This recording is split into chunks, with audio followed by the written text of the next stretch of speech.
once again, beautiful faces. Yes. Na talaga namang palangiti ang mga taga Miriam College. Thank you so much, guys. At sobrang nag-enjoy kami last week. Sobrang Grabe. maganda din ang mga kasama natin dito sa audience last week, di ba? Yeah. Pero parang mas maganda ngayon.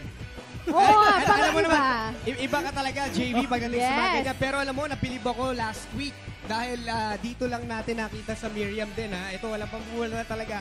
Na lahat nakipag-participate, lahat nagtaas ng kamay. Lahat nag-join. Lahat nag-comment, lahat nagtanong. Lahat Saka may tanong. Lahat nagtataas ng kamay. Oo, di ba? Pinaki- Na-excite nga si JV eh. Ha? Na-excite ka? Na-excite ako sobra. Sobrang natuwa siya. Alright, so this week, Galing. our topic will be about term limitations of politicians. Oo, pero bago natin talakayin yan, Hesa, aba, nag-school tour ka dito, di ba? Yes, ako na Sobrang naman. ganda dito eh, di ba?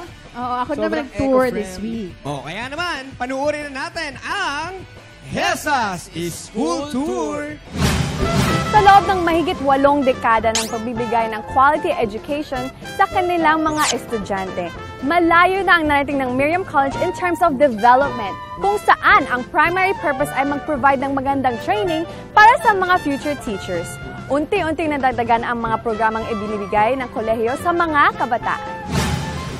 Basically, college programs in Miriam College is divided into 3 major degree programs. At ito ay ang mga sumusunod: the College of Arts and Sciences, the College of Business, Entrepreneurship and Accountancy, at ang College of Education. Pero maliban pa sa mga yan, meron ding mga special centers na sinusuportahan ang kolehiyo na talaga naman nakakatulong sa mga kabataan. Ilan sa mga yan ay ang Community Outreach and Advocacy in Peace Education, Women Empowerment at Teacher Training Programs. Maliban pa sa mga innovations at mga pagbabago sa sistema ng edukasyon sa Miriam College, ipinagmamalaki rin nila ang lahat ng mga programa at developments under their 4 core values. Pero, ano-ano nga ba ang mga ito? Una sa mga core values ng Miriam College ay ang paniniwala sa kahalagahan ng katotohanan. Malaki ang pagkilala ng aming kolehiyo sa kahalagahan ng papel na ginagampanan ng katotohanan sa misyong magbigay ng mataas na kalidad ng edukasyon at kaalaman. Number 2 core value is justice. Ito ay ang paniniwala na hustisya ang nagbibigay ng equality sa ating lipunang ginagalawan. At isa sa mga pinopromote ng konseptong ito ay ang gender equality and empowerment. Number 3 naman sa ating listahan ay ang kapayapaan. Naniniwala ang Miriam College na ang mga tao ay itinalaga ng Diyos bilang mga peace builders. MC believes on the concept of maintaining peace through the help of respecting the fundamental rights and freedom of every individual. Panghuli ay ang integrity of creation. Naniniwala ang Miriam College na ang mga tao ay ginawa ng Diyos para magsilbing stewards ng lahat ng kanyang mga nilikha. Dahil dito, malinaw na tao ang primary protector ng lahat ng mga regalo ng may kapal. Talagang napakarami ng achievements and programs ang naipatupad ng Miriam College at sigurado akong handang-handa na silang simulan ang mainit na discussion ngayong gabi. Kaya naman, welcome to Schoolmates! Woo! Woo!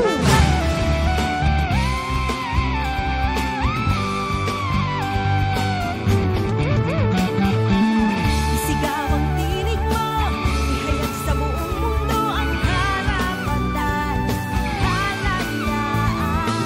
Buksan ang isip mo, kaalaman ang yaman mo, karapatan, kalayaan.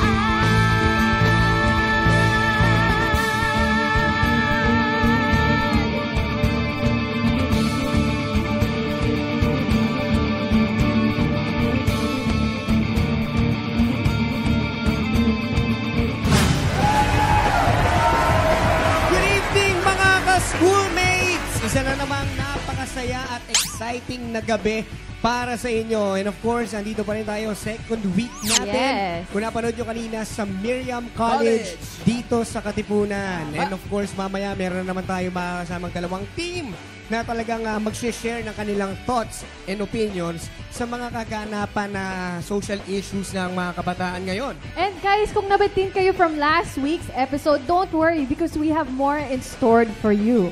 And mga teams natin, I'm sure marami silang mga opinions to share about our issue for today. At syempre, para naman sa mga schoolmates barkada natin na nanonood sa TV at via live stream, pwede kayo sumali sa aming live discussion just like us on Facebook and follow us on Twitter dahil mamaya, ilan sa inyong mga komento ang aming babasahin. Ano ba ang pinakabago nating trending issue for tonight?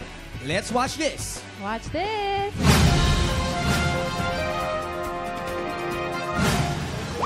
Narito tayo ngayon sa sandigang pangkalawakan na kung saan nagkakaroon daw ng press conference itong si Congressman Aitona. Halika, putahan natin. Congressman! Yes. Bakit daw niyo gustong tumakbo ngayon? Di ba bawal yun sa batas? Napaulit-ulit ang termino.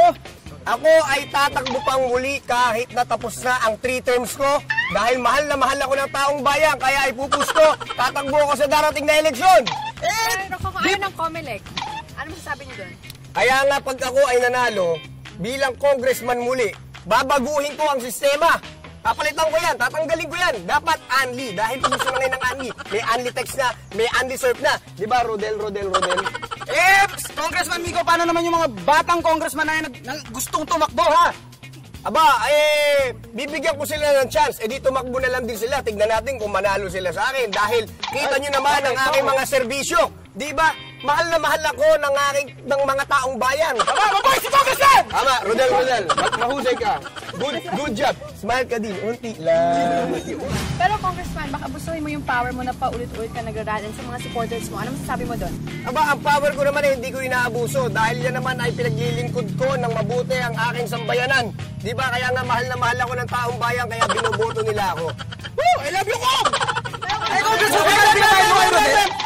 Tumigil kayo! Alam nyo, dapat pag-usapan na natin sa schoolmates ko kung dapat ba tanggalin ang term limits ng isang government official. Dahil kung ako tatanungin, takbo pa more pa ako.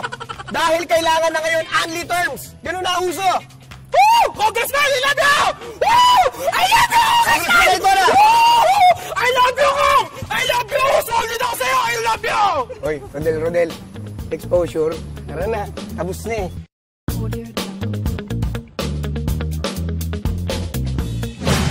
Ayan nga ang trending issue natin ngayon, Hesa. Talaga namang napapanahon dahil malapit na ang ating election sa 2016. Ang issue natin, dapat nga bang tanggalin ang term limits ng isang government official? Yes, meaning pabor ba kayo na payagan magkaroon ng consecutive number of terms ang mga politiko?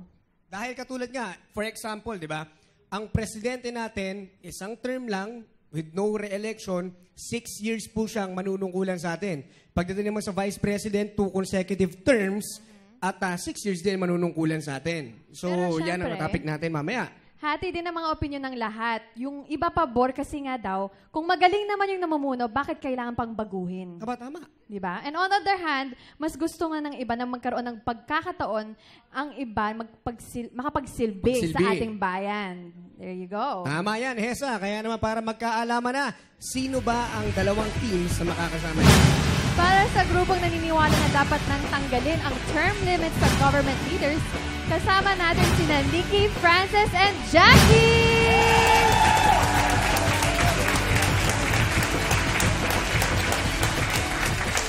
At para naman sa hindi tanggalin ang term limits ng isang government official, kasama natin si Clea, Sarah, and Olive.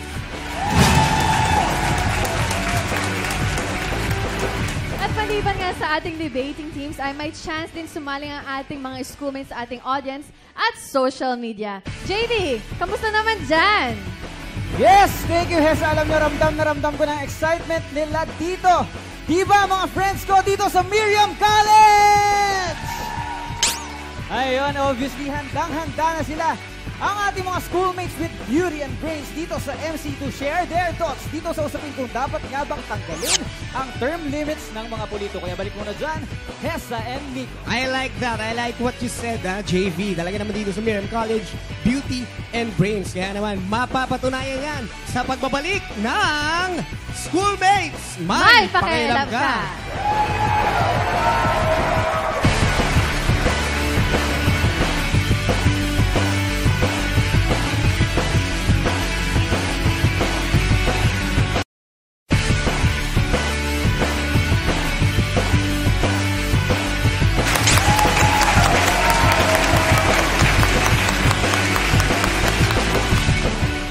Welcome back, schoolmates! At kanina nga nakilala natin kung sino-sino ang ating mga schoolmates dito pa rin sa Miriam College. At sa segment naman na ito, bibigyan natin sila ng pagkakataon para bigay ang kanilang constructive speech. Siyempre, ang ating mga team leaders ay magkakaroon ng 2 minutes at ang kanilang mga group members ay magkakaroon ng tag-iisang minuto. Kaya naman, Hesa, simulan na natin ito. So, Nikki, would you go ahead?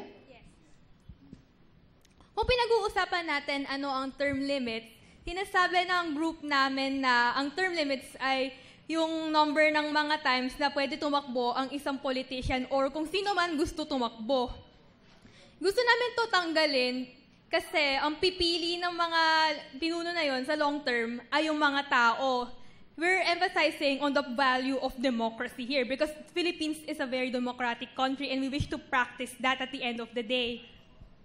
At saka also, kung president ka, tapos nag-i-implement ka ng mga policy, mga projects, sometimes yung oras na binigay sa'yo, hindi siya sapat para ma-fully pan out yung institutional change na gusto mong mangyari.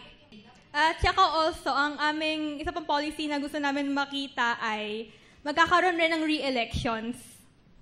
Okay, so may re-elections ayon kay Nikki, dapat Value of natin democracy ang daw. democracy dahil ganyan ang ating The Philippines kasi sa we're a very Pilipinas. democratic country. True enough. Okay. Your thoughts, Glea? Go ahead. Sinabi nga ng isa sa mga kilalang political realist, si Hans Morgenthau, politics is a struggle for power. At coming from the opposition side, we believe on his side because primarily, ang politika talaga, ang leadership, ang core being niya is about influence. It's about taking people. It's about moving people in order for them to vote you, in order for your future constituents to vote you. And the thing is, kung ikaw isa kang politician, kailangan mo talaga magkaroon ng ganun. And kapag naging government official ka, kailangan mo rin ng influence, kailangan mo rin ng power para yung mga tao sumunod sa'yo. Kailangan mo ng authoritarian figure para mapasunod ang mga tao sa mga laws, para mag-actualize yung progress and development. Pero ang problema doon is that, given the history, yung power, yung influence, yung office, nagamit siya para ma-strangle ang mga society. Like, for example, is Porfirio Diaz coming from Mexico. Another example is Mugabe, Robert Mugabe coming from Zimbabwe. And as known to everybody here in the hall, Ferdinand Marcos here in the Philippines. So ang point lang namin is that we have to err on the side of caution. We have to put term limits so that these kinds of perpetration of abuses towards people will be prevented in the future. Furthermore, they have been telling us na, ayun nga, paano yun kung gusto naman ng mga tao yung isang politician dahil magaling siya. The thing is, sinasabi rin nila na hindi enough yung oras. Pero sinasabi namin, coming from the opposition side, na yun na dapat yung incentive mo. May 6 years ka lang, so you have to really do your best as an elective government official. Everybody looks upon na kailangan mong gawin yung best mo para ma-serve yung mga constituents mo. Yun lamang. Thank you. All right. Thank you so much, Glea.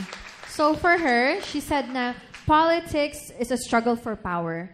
So kung wala tayong term limits, meaning we're gonna giving too much power with one person. Ang sabi rin niya, parang basically make the most out of it, di ba? Sa iyong posisyon para makapagsilbi. Right. Okay. All right, let's proceed with Frances. What do you say? As for me, before I proceed to the extension of the case presented by our first speaker, I would just like to rebut kung ano yung sinabi ng speaker nila. I think that they are fearful of the history na we concede it has been abusive, particularly yung kay Marcos. But we do think that in our paradigm, it is better to be reactive than to be dismissive because in relation to that time, para sa amin, what you want guys are yung variety. Gusto niyo yung variety na after every 6 years, merong bagong idea. But we do not think that it solves the problems of the country in such a better way. For us, for our team, what is better to do is to extend the time and to be more effective para makafocus yung president dun sa gusto niyang gawin. and that hindi siya ma-pressure or ma-cram. And also, I would like to enlighten you guys about the re-election. The re-election in the context of the US, which used to happen in the US and which used to happen here as well, is that 2 terms, and first term is 4 years and second term is 4 years. Now, if the people are very fearful na yung president ay maging abusive, there is a second term where they can elect or not re-elect the leader anymore if they fear na yung tao na yun is like Marcos, those tyrant officials. All right, thank you so much, Francis. So sinasabi nga niya, to extend the time na lang, Nico. Tama. Extend the time dahil mas magiging effective daw ang ating mga government officials at makakapag-concentrate, makapag-focus. Ang nangyari kasi minsan, Hesa, pagka may nakaupo at syempre, kunwari, presidente, 1 term lang yan. Yung susunod, tutuloy kaya niya yung programa ng presidente o hindi. So, yan ang hindi natin alam. Yan ang hindi natin alam. Kaya, Sarah, your thoughts? Now regarding democracy, kasi democracy has also 2 pillars, participation and representation. So people are given better options with term limits. Kasi usually, when a public official sees his incumbency advantage, then more likely that public official tends to overlook what it means to represent the people. Kasi usually, that public official without term limits would work on progressing or prolonging his career and amassing power. So with that, and even if we say that public official is really, really good, that we need to elect that, that doesn't mean na wala ng ibang candidate that is just as good or even more better than that public official. With that, setting term limits would level the playing field, giving more chances for fresher candidates, younger candidates with new ideas. All right. Thank you so much, Sarah. All right. More chances for others. No? Yeah. Ika nga, parang kung magaling, baka mamaya may mas magaling pa. Right. Na magawa para sa ating bayan. So dapat may term limits talaga. So everyone has a chance. Right. Okay. So let's proceed with Jackie.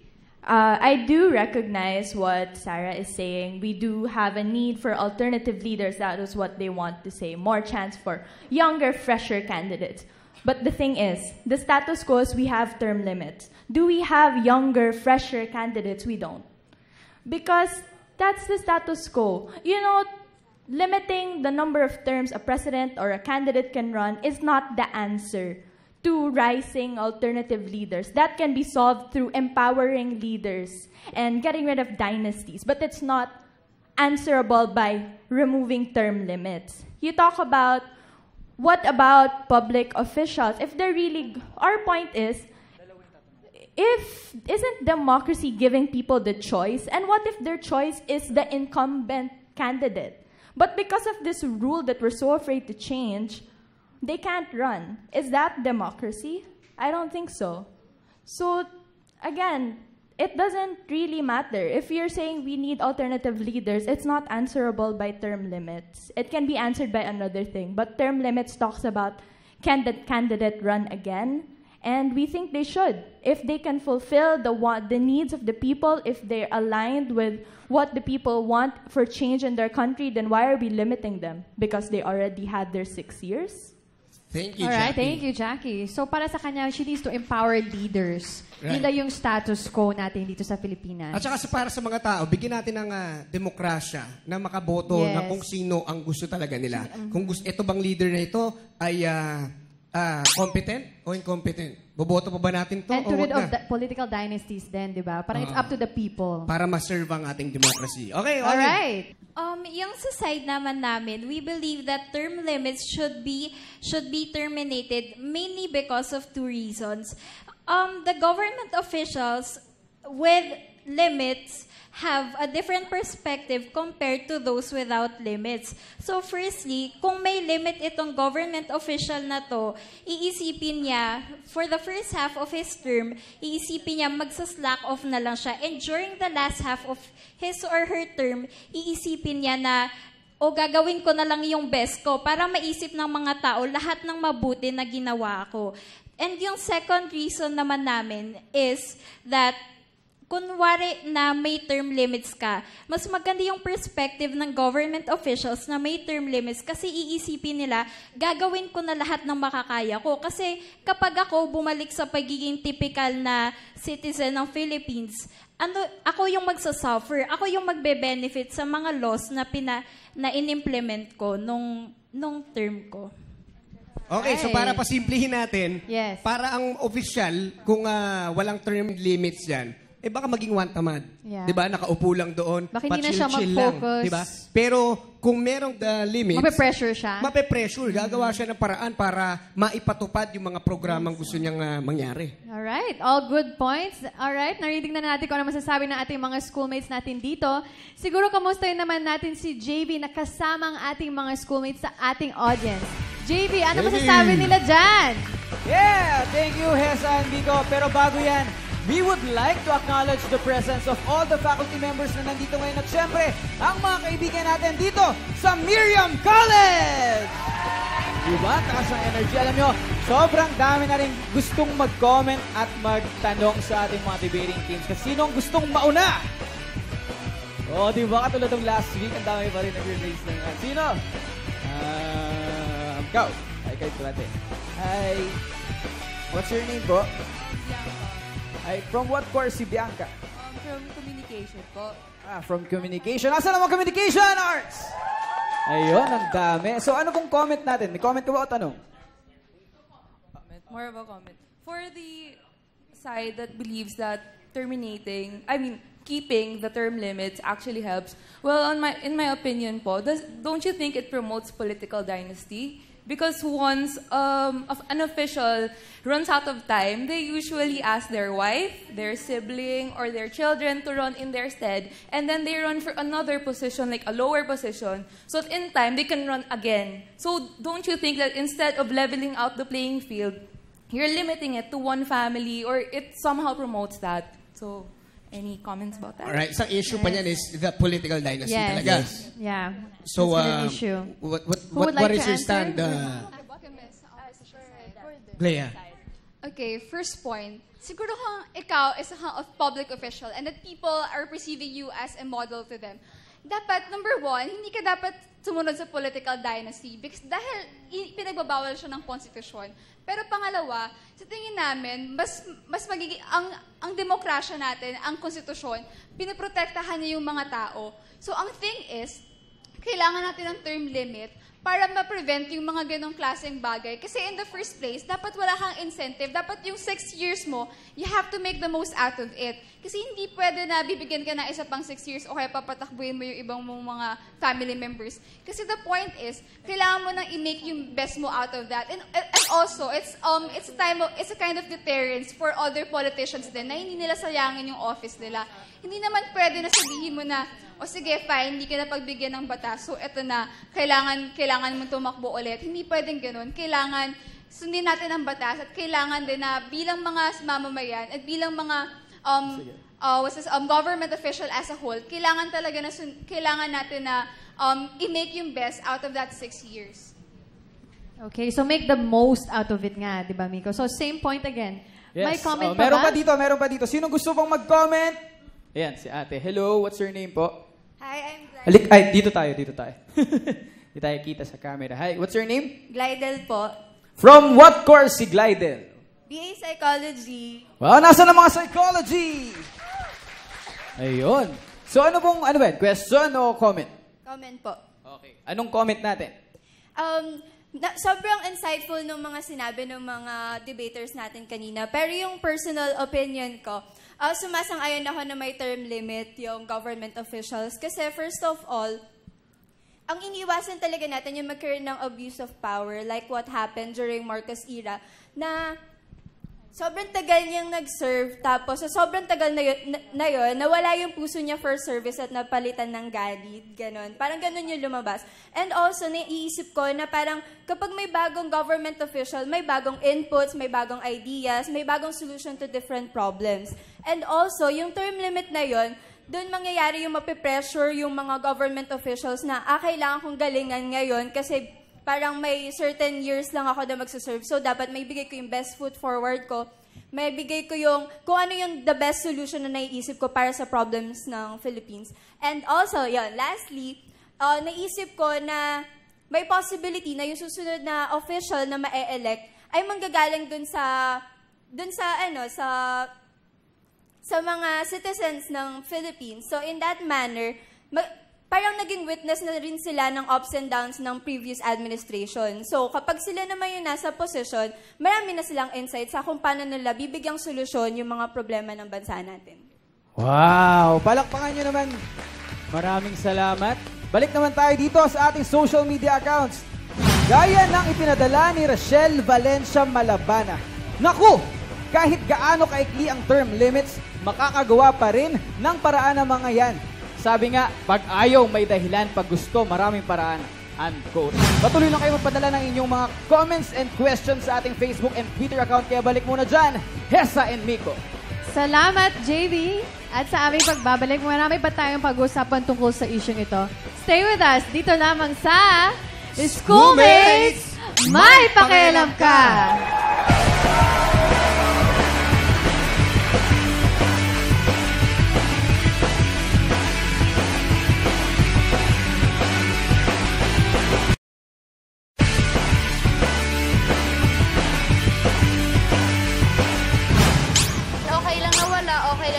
Doesn't matter kasi at the end, democratic country tayo. Therefore, it's the people or the politicians' choice kung bovote sila ng matino or yung tatakbo if gagawin nila yung assigned na power sa kanila. For me, sana wala ng term limit because I think it limits the politician itself. I mean, if he or she wants to run again and his or her service naman is good, then it's fine. As long as he or she doesn't abuse the power. Agree po ako na meron term limits kasi dun po base yung capability ng president or kung sino government official na mamuno.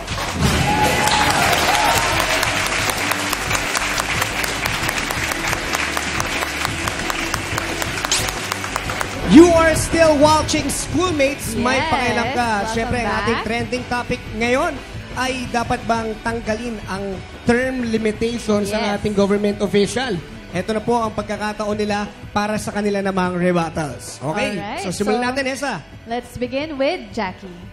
Alright, so to start off our team's rebuttal, I just want to address what Ollie was saying, which honestly I do think it is a valid point that there are some government officials that if we were to remove term limits and they know that they're gonna get re-elected, they're gonna end up slacking off, or maybe they won't even do a lot, so people will be forced to re-elect them. But the thing is, that's kind of a generalization. And, generalizations are never a good basis for a law. Because if you think about it, if a government official was so bad, one tamad. Kung sobrang tamad niya nung first term niya, again, we're not fighting for term extension. We're fighting for the chance for politicians to get re-elected. And who re-elects them? The people. So if a politician who is doing so bad gets re-elected again, is that a problem of term limit or a problem of the voters? By saying na sure naman sila na marire-elect sila, it's almost as if you're assuming that the voters of the country do not have reasoning and they will just vote blindly, or they'll just vote whoever is there, which we know is not true.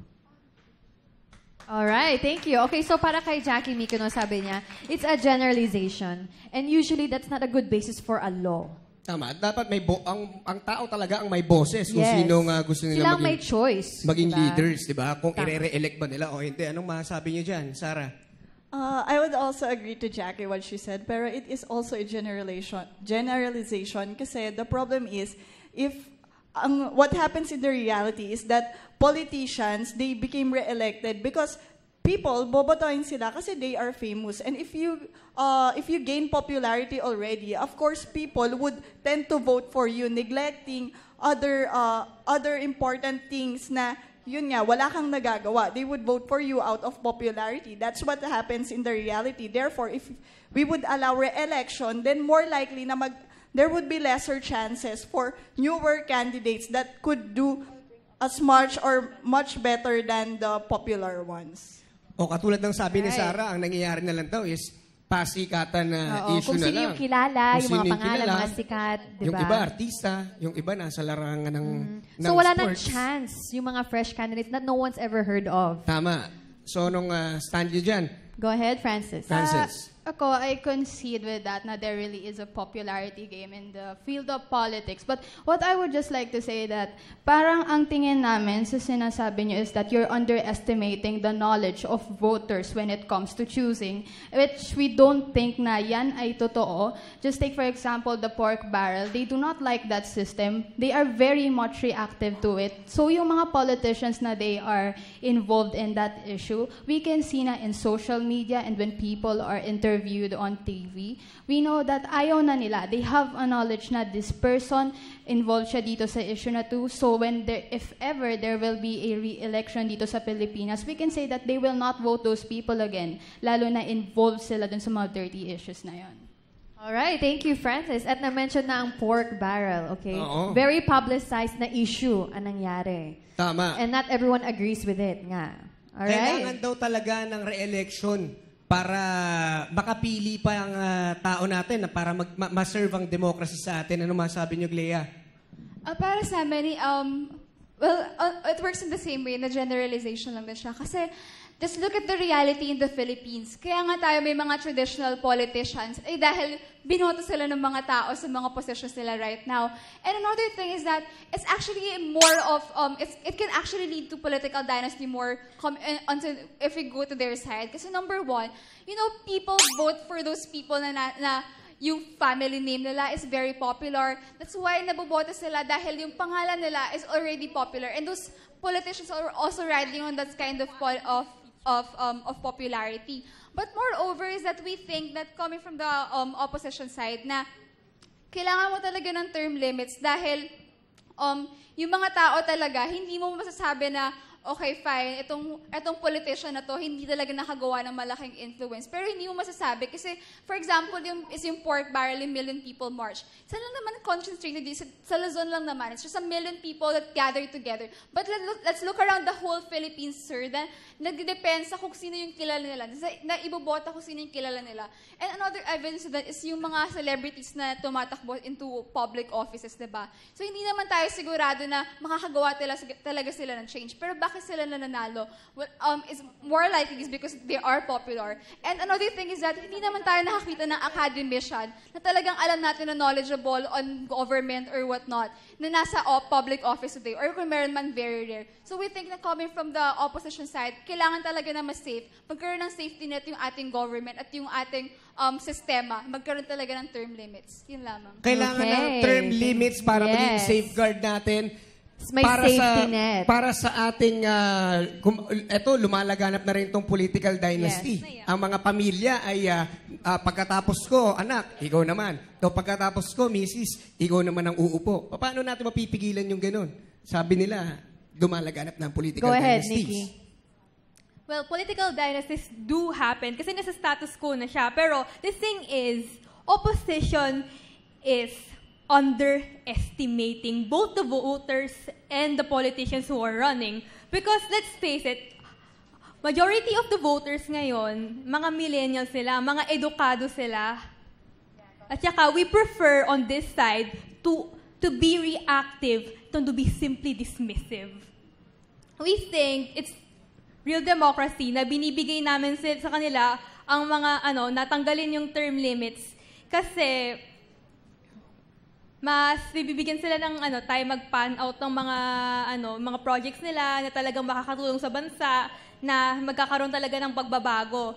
We're looking for a leader na talagang may magagawang pagbabago, and we're looking for real changes to happen, especially considering how things are happening right now. Okay. Yes, would you like to add something? Go ahead. I'd also like to add, on the point, I agree with, of course, with what he said, na we seem to be kind of underestimating the voters. Pero kasi the thing is, the issue of people voting family people because of their family name, again, it's not a problem of the term limit. It's a problem of a lack of voters' education in the country. The thing is, the reality yon. People get voted because of their family name. But it's also a reality that what if we come to a point in the 2024 elections, for example, our best bet for president is the one that's incumbent. Everyone else, even the alternative ones, won't be able to do a good job, or their platforms are not that great. Or people want the incumbent president because they believe in his power. They believe in what he stands for. But he can't run just because he already ran before. We have to be ready for that kind of reality as well. Instead of just limiting it to, kasi political dynasties, kasi yung voters hindi ganun ka-informed. That's a reality now, even with the term policy. So maybe we have to see that it's not addressed by that. So why are we so against it? All right, thank you, Jackie. Ako may, sige, go ahead. So yung point ni Jackie is, it's not a matter of popularity, but kasi yung problem doon hindi yung sa term, but voters' education. Correct? Okay, may tanong ako naman sa grupo ninyo. What if itong mananalong presidente sa darating na eleksyon ay competent, maganda ang performance niya, gumanda ang ekonomiya natin, napaganda niya ang Pilipinas? Paano kung gusto pa nating iboto ito o ipagpatuloy itong leader na ito dahil magaling? Kesa sa bumalik na naman tayo, mamili tayo ng ibang mga leaders na alam naman natin na baka pumalpak pa. Paano ang sagot dito, Olive? Yung point naman namin is, oo nga, popular yung leader. Of course, siya yung iboboto mostly ng tao. Pero hindi ba medyo ina-underestimate rin natin yung mga fresh and new candidates na tatakbo kasi hindi sila popular? Hindi pa parang ina-underestimate, porket hindi sila popular, hindi natin alam yung mga projects na na-implement nitong candidates na to, hindi na natin sila iboboto. So yung point namin, we should also give chances to those people, to the new candidates that want to make change. What if the change that they want to do in the Philippines is better than the current government officials? May follow-up lang ako What if yung president, syempre bumaba na siya sa kanyang panunungkulan, di ba? Meron tong mga proyekto na ginagawa for, kunwari, 6 years sa kanya panunungkulan. Sa 6 na taon na yun, what if hindi nila matapos yung magandang programa na talaga namang ginagawa nila para sa bayan? Yes. Paano masusundan nito ng susunod na uupo at papalit sa pwesto niya? First, gusto ko, I would like to answer your first question na paano kung magaling yung president? For sure, kung sobrang galing ng president na yon, he or she would be able to encourage more leaders to be like him or her. With that, hindi na tayo ganun mag-worry na baka yung papalit sa kanya is incompetent. Another is that, dahil nga napatunayan nung leader na yon na sobrang galing niya, for sure, mas gaganda yung participation tsaka yung competition between the running candidates. Kasi nakita nila it means inside themselves, kailangan nating tapatan to or kailangan nating higitan. Now, on the second question is, what if my projects? Kung maganda yung projects na yon, for sure, i-a-adapt yun ng next presidential candidate or ng any candidate. And kung hindi man maganda, pwede siyang i-revise nung next candidate. Or, kung hindi talaga maganda, hindi na talaga ipagpapatuloy. Kasi more likely, kaya hindi rin naman natutuloy yung projects is, ang nangyayari, yung mga incumbents, hinahabol na lang nila yon just to say may nagawa sila. Pero hindi ganun kaganda yung project. Kaya yung next candidates, hindi na rin nila tinutuloy. Alright, thank you so much, Sarah. So we have amazing opinions and points from both teams, no, Miko? So let's hear from our schoolmates na kasama ngayon si JV. JV, ano masasabi nila dyan? Yes, thank you, Hesa and Miko. Alam nyo, sobrang init na ng pag-uusap nyo dyan sa entablado, pero nag-iinit din ang ating mga estudyante dito sa Miriam College. Di ba, mga students? Ayun, simulan natin. Sinong gustong mauna? Sino? Pili. Teng. Ikaw muna natin. Liga, dito tayo. Ano ba? Comment o question? Both. So, both. What's your name? Faith. Faith. From what course you Faith? Psychology. Psychology. Sige, tanong mo na po. So, I think you should really respect the term limits kasi if your aim, kunwari ako, official ako, if my aim is really for the development of yung bansa mo, why do I have to run for the same position, hindi ba? Ano bang meron doon sa position na yun at kailangan ko pa ng mas mahaba pang panahon? Hindi pa ba enough yung certain number of years in power ko para, makatulong ko sa ibang tao, di ba? Parang, bakit same position? Bakit kailangan ko pang habaan yung term ko sa isang position lang? Pwede naman akong mag-run sa iba pang position. In that way, makakatulong pa rin ako. Nandun pa rin yung goal ko. Hindi lang, parang iba lang yung position. Okay. Okay, who wants to answer? Who would like to answer her question? Go ahead, Francis. You never said na hindi namin sinabi na sa isang position lang siya. What we're trying to say is that, kasi ang nagets ko sa sinabi niya is that, yung president, sabihin namin parang sinasabi niya, yung president na yon, sa presidency lang magra-run, kung ba't pa siya magtatakbo uli doon, kung pwede naman niyang gawin. What we are trying to say, what we want to clear up in re-election is that yung politician na yon, hindi lang naman siya doon sa pagiging president pwede tumakbo. Pwede din siya tumakbo sa iba. Alright, I have a question naman for your group. Katulad ng sinasabi nila naman na siyempre, yung president, pwede naman tumakbo. Kunwari, maging congress, parang si Gloria Macapagal-Arroyo. Yes. Nag-presidente, naging congresswoman. Yeah. Diba?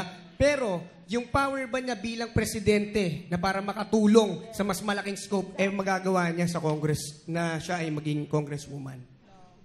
Oo naman, bakit hindi? Dahil binibigyan ka pa rin naman ng power ng government na mag-work, although not in a larger scale.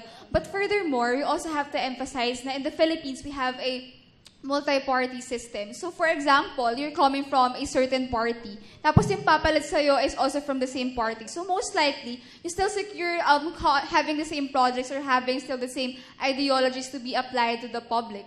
Pero furthermore, my question on the other side is that we have to elevate this debate. Let's look at the amassing of power na pwedeng mabigay sa isang official. Like, for example, yung president. Don't you think na sobrang hindi talaga pwedeng bigyan ng absolute power yung president for a long time? Because number one, yung president, siya yung nag-a-appoint ng Supreme Court Justice, Chief Justice, and also the other court justices.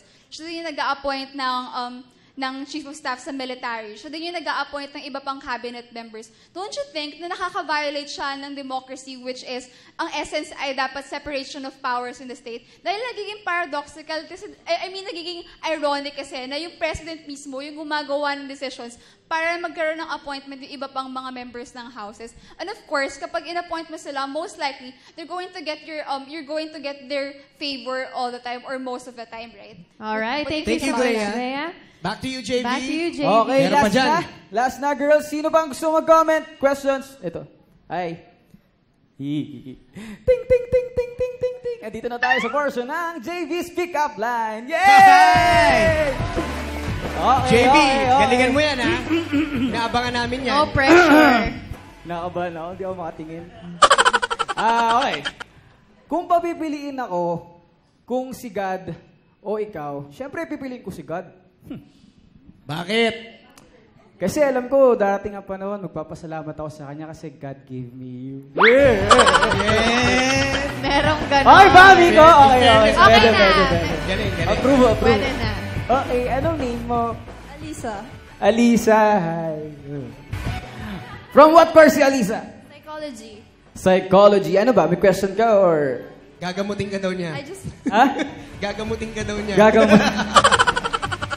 Biro lang, JB. Okay You're lang, such a sweet gentleman. Ay, ikaw Okay, ano masasabi mo? I just like to comment as well na I really agree in respecting the term limits because based on the Constitution, sa Constitution that a president should only run once and be elected once. So I think that we should follow the Constitution because the Constitution serves as the guide for making laws and I think that may nangyari before kaya nilagay yun doon. So I think it's for them to prevent the same mistakes that they did before. So yeah. Okay. Alright, Nikki wants to Go ahead, Nikki. Go ahead. Okay. The thing is, the Constitution can always be amended ng mga next administration. Tapos, It can be amended kasi yung constitution natin ng panahon ni Manuel L. Quezon, it was amended in 1987 for the good of the people. So if you are asking about something that's constitution-based, please remember that the constitution can be amended when there is a need to amend it. And also, I think the reason why a lot of people are saying we have to respect the term limit because of the amassing of power and the Constitution, something we have to realize is that, you know, our democracy is really what we make it. And again, we are coming from this fear of the history repeating itself, meaning martial law. The thing is, if you base it on the Constitution, term limits is not the only thing that can stop a person from declaring martial law. As it is, martial law is very hard to declare in the Constitution because it has to be vetoed by the Senate. So you can't say na if you let a person, if you re-elect a person, baka bigla mag-declare siya ng martial law. And in the first place, a person can declare martial law in their first term. So if you want to prevent martial law, you don't want to give people the power so they don't declare martial law, then why do we have officials in the first place? All right. Thank you so much, Jackie. So, JV, ano masasabi natin mga schoolmates sa ating social media? I'm sure marami silang comments. Oo, ito, babasahin ko na for... Sabi ni Gav Ferreras, pag walang term limits, maaaring mahantong sa mas mahabang taon ng pamumuno. Yun ay sabi ni Gav Ferreras sa ating Facebook and Twitter account. Kaya magbabalik pa rin ang #1 debate show ng bayan. Ito ang Schoolmates! Yay!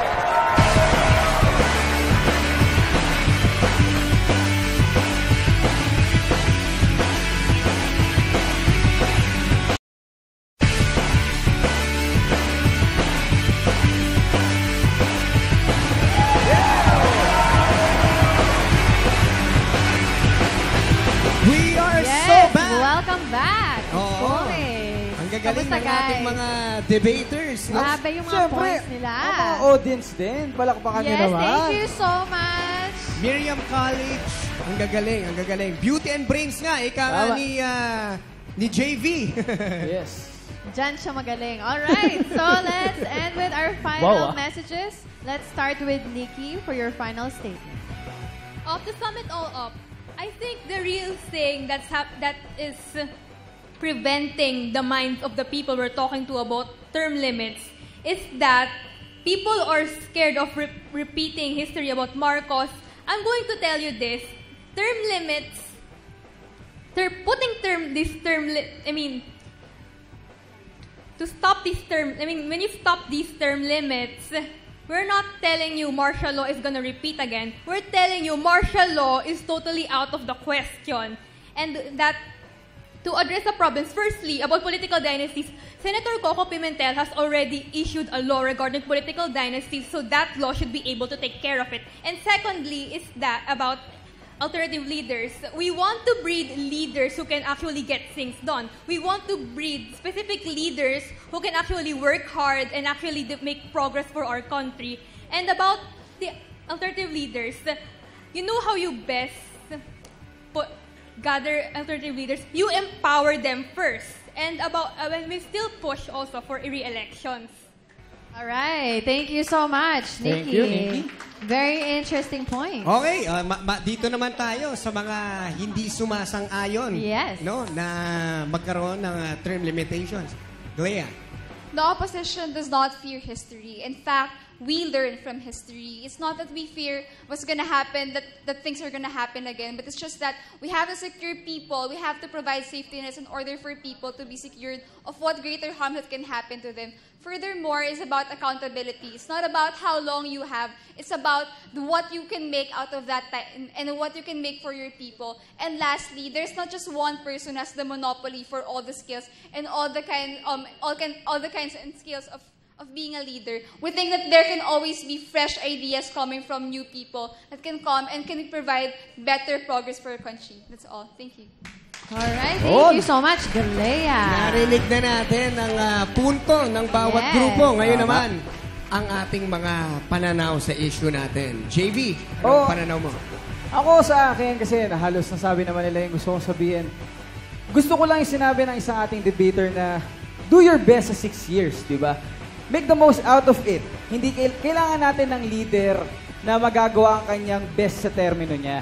Diba? Kung pipili tayo ng leader, dapat yung competent enough. Diba? Kasi ang pangit naman na iisipin mo kasi na may next term ka pa, kaya hindi mo masyado gagalingan. Hindi ba? Kayo? Yes. For me naman, very short and simple, no? Like, the way it is right now, my term limits. So, I believe that we should push through that. And also, yung sinabi kanina, that if there was a good leader, may susunod naman na good leader, di ba? Kasi mahihiya naman siya to not follow the footsteps. So, it's kind of like empowering other people to be a better leader. Tama yan. Alam mo ako, naniniwala ako sa pagiging dapat maging good leader ang piliin natin. Dahil boses naman ng tao, boses naman nating lahat. Kung tayo naman magdi-decide kung sinong uupo dyan kung sinong magsisilbi sa atin, di ba? Pero ang pinakamaganda, pumili tayo ng magandang leader para ma-impluensyahan yung mga susunod, katulad ng sinabi ninyo, para maging maganda ang pagpapatakbo nila o pag-i-implementa ng kanilang mga programa, di ba? Pero sa akin, mas maganda sana kung ang presidente may re-election. Kasi, di ba, ang vice president natin, dalawang terms pwedeng manungkulan. Ang senador, 3 beses, di ba?